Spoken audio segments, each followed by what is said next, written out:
নদিয়ার রাজসভায় যার বুদ্ধির ঝলকানিতে আর হাসির ফোয়ারায় ভেসে যেত সবাই, যার এক একটি কথায় মহারাজ কৃষ্ণচন্দ্র থেকে শুরু করে সাধারণ প্রজারাও মুগ্ধ হতেন, তিনি গোপাল ভাঁড়। আমরা গোপালকে চিনি তার চতুরতার জন্য, তার হাসির গল্পের জন্য। কিন্তু যে মানুষটা একটা গোটা রাজ্যকে হাসাতে পারতেন, তার নিজের জীবনের শেষ অধ্যায়টা কেমন ছিল? আমরা সবাই সেই হাসির পেছনের মানুষটার কথা কি একবারও ভেবে দেখেছি? তার আগে আমার একটি রিকোয়েস্ট, ভিডিও ফুল দেখবেন। যারা নতুন দেখছে আমার ভিডিওগুলো কেমন লাগে দয়া করে জানাবেন এবং আমার চ্যানেলটি সাবস্ক্রাইব করবেন। চলুন ভিডিও শুরু করা যাক। সময় কারো জন্য থেমে থাকে না। মহারাজা কৃষ্ণচন্দ্রের স্বর্ণযুগও একদিন শেষ হয়ে আসে। রাজসভার সেই জৌলুস, সেই কোলাহল ধীরে ধীরে মিলিয়ে যায় কালের গর্ভে, আর তার সাথেই যেন হারিয়ে যেতে থাকেন আমাদের প্রিয় গোপাল। বয়সের ভারে নুব্জ গোপাল এখন তার ছোট্ট কুটিরে একা থাকেন। যে বাড়িতে একসময় মানুষের আনাগোনা লেগেই থাকত, আজ সেখানে কেবল নীরবতা। সন্ধ্যায় প্রদীপের টিমটিমে আলোয় তার ছায়াটা দেওয়ালে কাঁপে, যেন তার একাকিত্বকেই আরও স্পষ্ট করে তোলে। এখন আর কেউ তার কাছে আসে না রাজ্যের সমস্যা নিয়ে, আসে না মজার গল্প শোনার জন্য। নদিয়ার নতুন প্রজন্ম গোপাল ভাঁড়কে চেনে, কিন্তু তারা চেনে এক কিংবদন্তিকে, বইয়ের পাতায় থাকা একটি চরিত্রকে। রক্তমাংসের মানুষটাকে তারা প্রায় ভুলতেই বসেছে।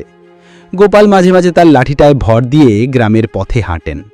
ছোট ছোট ছেলেমেয়েরা তাকে দেখে দূর থেকে হাসাহাসি করে। কেউ হয়তো চেঁচিয়ে বলে, ওই দেখো গোপাল ভাঁড় যাচ্ছে। কিন্তু কেউ কাছে এসে জিজ্ঞাসা করে না, দাদু তুমি কেমন আছো? তার সবচেয়ে বড় কষ্ট কি ছিল জানেন?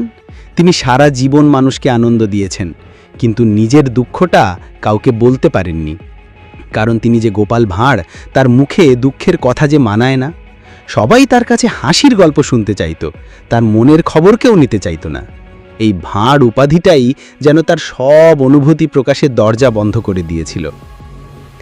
একদিন খুব শান্ত এক বিকেলে, যখন পাখিরা বাসায় ফিরছিল, গোপাল তার দাওয়ায় বসে দূরের আকাশের দিকে তাকিয়েছিলেন। হয়তো তার মনে পড়ছিল রাজসভার সেই সব দিনের কথা, মহারাজের সঙ্গে তার খুনুসুটির মুহূর্তগুলো, ধ্রোজদের সাথে কাটানো সেই সব হাসি মুখর সন্ধ্যা। চোখ বুঝলেই তিনি যেন সব দেখতে পেতেন, কিন্তু চোখ খুললেই দেখতেন কেবল শূন্যতা। সেই বিকেলেই খুব নীরবে, নিভৃতে পৃথিবীর মায়া ত্যাগ করলেন হাসির জাদুকর। কেউ জানতেও পারল না।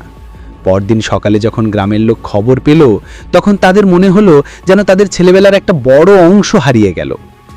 যে মানুষটা গোটা রাজ্যকে হাসির সাগরে ভাসিয়েছিলেন, জীবনের শেষ বেলায় তার পাশে বসে দুটো সান্ত্বনার কথা বলার মতো কেউ ছিল না।